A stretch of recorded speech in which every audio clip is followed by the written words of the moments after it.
The characters in the DC Absolute universe are bizarre compared to the main DC universe, and they make it a very exciting story.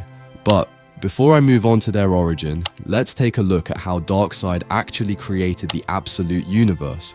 So, when the multiverse was closed off, Darkseid felt a great surge of power, which awakened in him a hunger and restlessness he had never known before. A desire to learn some secret that he could sense but not understand. He seeks the only being with the power and knowledge to show what he is missing, the Spectre. Darkseid secludes himself from his followers as he constructs a machine to aid him in his quest, severing his own hand and feeding it to the machine to ensure it will bond to him alone. The machine begins to spin up but then fails, saying Darkseid has not provided it enough blood. Suddenly his children and lieutenants, headed by Kalibak, burst into his chamber and tell him that in his absence they have developed a new breed of soldier known as the Paradevils, created from the most warlike species in the universe. Kalibak says it is time to take this new army to attack Earth while its heroes are in disarray, but Darkseid refuses, saying he must follow his new hunger alone and orders them to leave. Kalibak refuses to go, and so Darkseid sacrifices him to the machine, giving it the power it needs. Darkseid attacks Hell and Heaven seeking the Spectre, but he is not there. Both the demons of Hell and angels of Heaven offer him anything he desires if he will stop his quest, telling him he plays a critical role in the order of reality, which he is imperiling, but Darkseid refuses to listen to any of them. He eventually learns that Eclipso is holding Jim Corrigan prisoner on the dark side of the moon. He travels there and confronts Eclipso. Carlo attempts to restrain him as he is stronger than Darkseid in the region of Deepest Night, but Darkseid defeats him by bathing him in sunlight from the brightest star in the galaxy. Darkseid goes down into Corrigan's dungeon and the Quintessence teleport in. They tell Darkseid that his quest is pointless as he cannot force the Spectre to aid him, but Darkseid reveals the machine he built was a miracle machine and wishes to bond with the Spectre. To the Quintessence's horror, Astar is pulled from Corrigan and forced to bond with Darkseid. Meanwhile, on Earth, 52 days after Amanda Waller's defeat, the reformed Justice League completed work on their new Watchtower satellite. Whereas before they had tried to limit their numbers, they have decided to invite every hero on Earth to join. Superman goes to personally recruit Booster Gold, who has recently stopped his shameless self-promotion. Booster Gold is extremely honored and touched by the invitation, as he has recently been feeling out of place and considered returning to the future. Superman hands him his new membership card and Booster recognizes the design from an exhibit in the museum where he worked, commemorating a moment when everyone came together and realizes he is living in that time now. Superman tells him everyone is meeting on the Watchtower that night and he will see him again there. So, the newly expanded roster meets on the Watchtower where Mr. Terrific welcomes them to Justice League Unlimited. He tells them that they will always leave a blank membership card in the main hall, the one from Booster's museum, to represent that there is always room for more. Booster arrives late just as the speech is ending and wonders quietly to himself why he still feels so lost when he thought he would be happy. So, after Darkseid forcefully bonds with the Spectre, he resists Darkseid's control and teleports them to the Watchtower, seeking Justice League Unlimited's help. Suddenly, Violet Lightning shoots through the room in the Watchtower. Zatanna and Hal Jordan are possessed, and Darkseid's voice comes from their mouths, saying the Spectre will reveal the truth, and all the magical heroes start chanting, "Darkseid is." Skeets tells Booster that there is no historical record of this happening. Omega beams shoot out of the magic hero's eyes, a boom tube opens and Darkseid steps through, now wearing a black hooded cloak and with his hand replaced by an axe. Jordan says that if Darkseid has bonded with the Spectre, then he has become death itself. The heroes charge Darkseid, who fights them off while seemingly having an argument with himself. Skeets detects a rift in reality, and Mr. Terrific says that Darkseid is out of sync with reality, like he's breaking in half. Darkness gathers around the blank card, and Skeets tells Booster that the future has changed, meaning they may not be able to go home. Darkseid begins building some kind of gateway, and Zatanna tells the other heroes that if he succeeds, he will become all-powerful. She tells them to keep him occupied while she and the other sorcerers prepare the spell to separate Darkseid and the Spectre. Wonder Woman binds him in the lasso of truth while Zatanna charges Superman with magic to carry the spell. Superman manages to split the Spectre off from Darkseid. With this, Darkseid says "thank you" and then disappears in an explosion, leaving a rift in time and space in the middle of the Watchtower. After things settle down, Superman examines the rift and says they have their first mission. Later, the League calls in Orion to consult and ask him where Darkseid is. He tells them that Darkseid is not on Apokolips and, as far as anyone can tell, is not in the multiverse at all. Orion tells them that Darkseid represents a universal constant, so a Darkseid must always exist. If the current one is gone, a new one will be created to take his place. So he leaves for New Genesis to speak with Highfather. Batman and Mr. Terrific examine the card, which absorbed some of Darkseid's anti-life energies. They believe it is now a gateway to the Elseworld, one of the two poles of the Omniverse. When Earth Zero was cut off from the multiverse, the Elseworld, also known as the Alpha World, activated. Originally it was in a primordial state, but their readings of it now detect a finished world radiating the same energy as Darkseid. Wonder Woman says they need to go there and investigate, but Terrific says that the world is still in flux and the flow of time is unnatural there. The only person who could go safely is somebody who has already traveled through time and is saturated with tachyons. Booster Gold volunteers and Terrific sets Skeets to automatically open a portal back to Earth Zero in 10 minutes so they can return home. They jump through the portal and the League immediately loses contact. Booster emerges on the Elseworld without Skeets and sees that the Elseworld is a second Apokolips, with red skies, fire pits, and Darkseid's Omega symbol everywhere. In this universe, Kal-El was born on the planet Krypton, a society with a rigidly stratified class system ruled by the elite of the Science League. Despite their genius intellects, his parents had both been denied entry to the Science League due to heterodox opinions and were instead consigned to the Labor Guild, the lowest caste of Kryptonian society. However, they wore their low status with pride.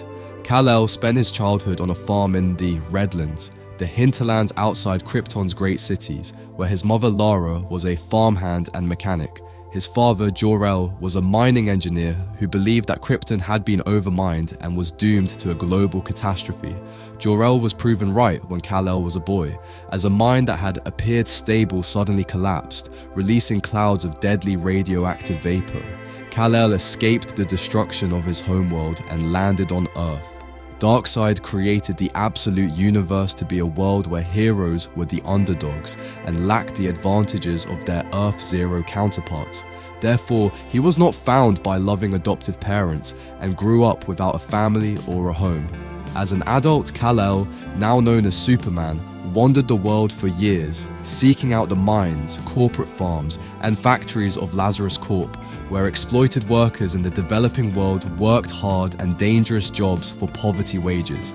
Superman would go in, secretly remove all hazards, and complete the work overnight, allowing the people to be paid without risking their lives or safety.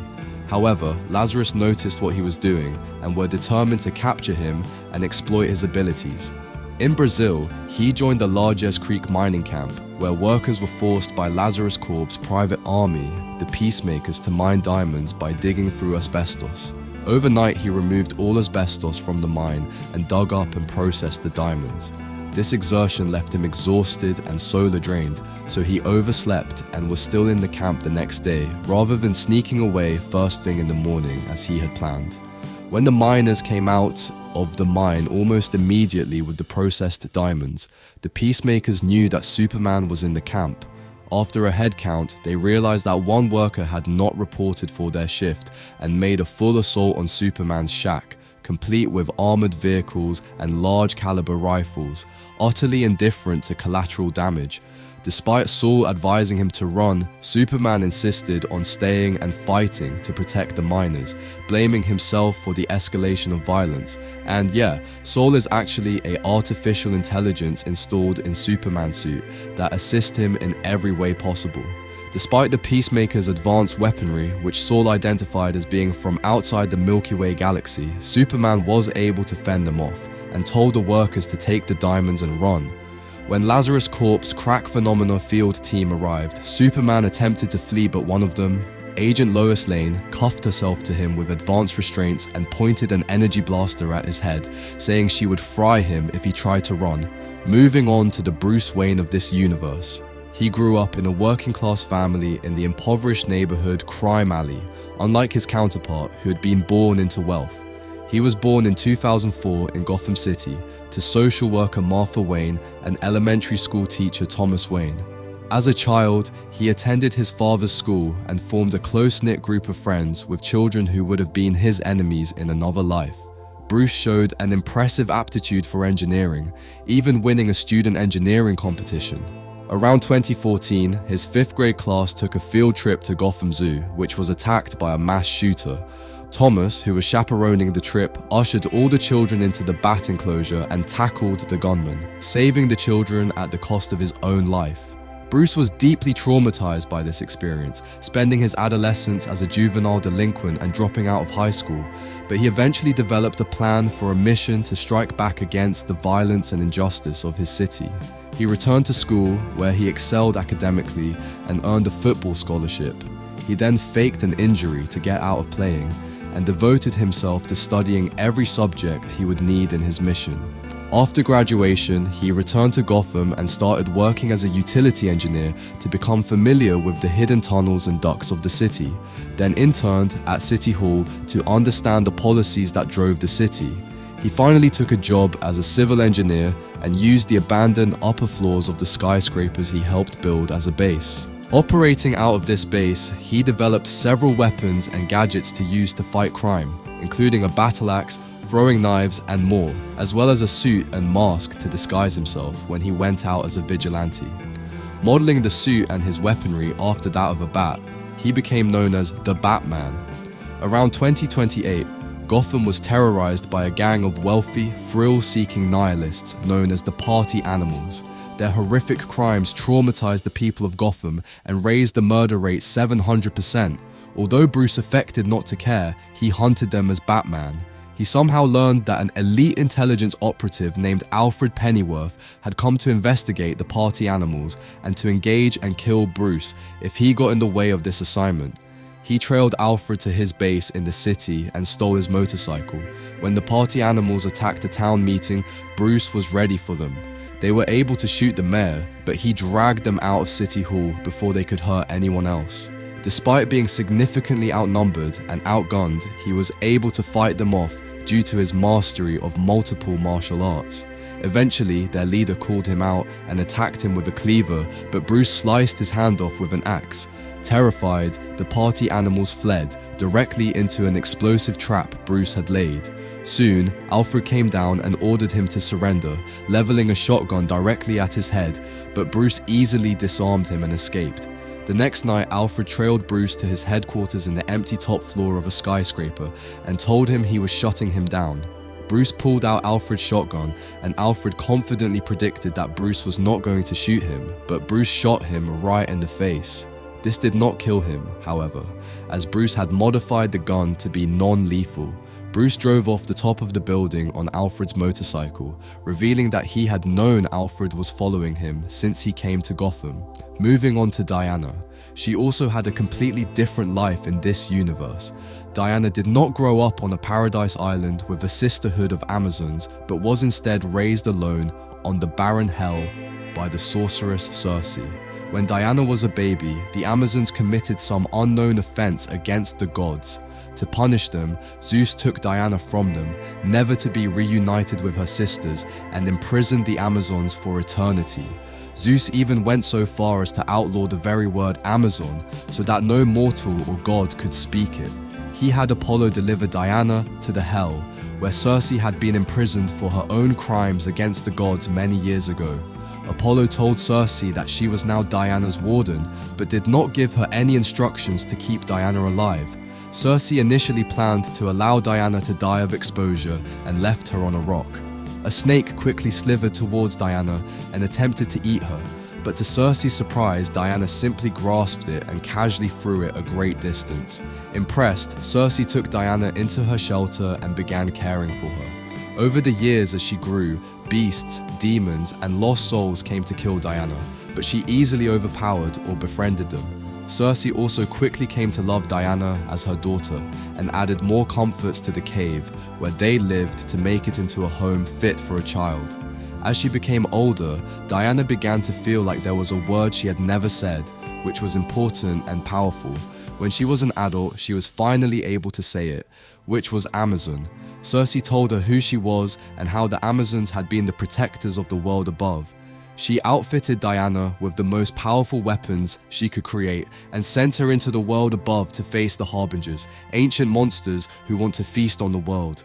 After her, we also have a Joker in the Absolute Universe. So as we know, Darkseid created the Absolute Universe to be a world where heroes were the underdogs and lacked the advantages of their Earth counterparts. As such, the Joker was given the wealth and lifetime of training which Batman possessed in the Prime Universe. The Joker is one of the 30 richest men in the world, but is nevertheless a complete mystery. His real name is unknown, and he goes by a variety of aliases. His nickname is derived from the fact that he has never been heard to laugh at anything. He has trained with dangerous figures such as Henri Ducas and the League of Assassins and killed each when he had learned all he could from them. I am personally very excited to know more about this Joker. And soon we will also get more stories of other superhero underdogs in the Absolute Universe. So make sure to write your thoughts on these new superhero and get subscribed to the channel if you enjoyed this video.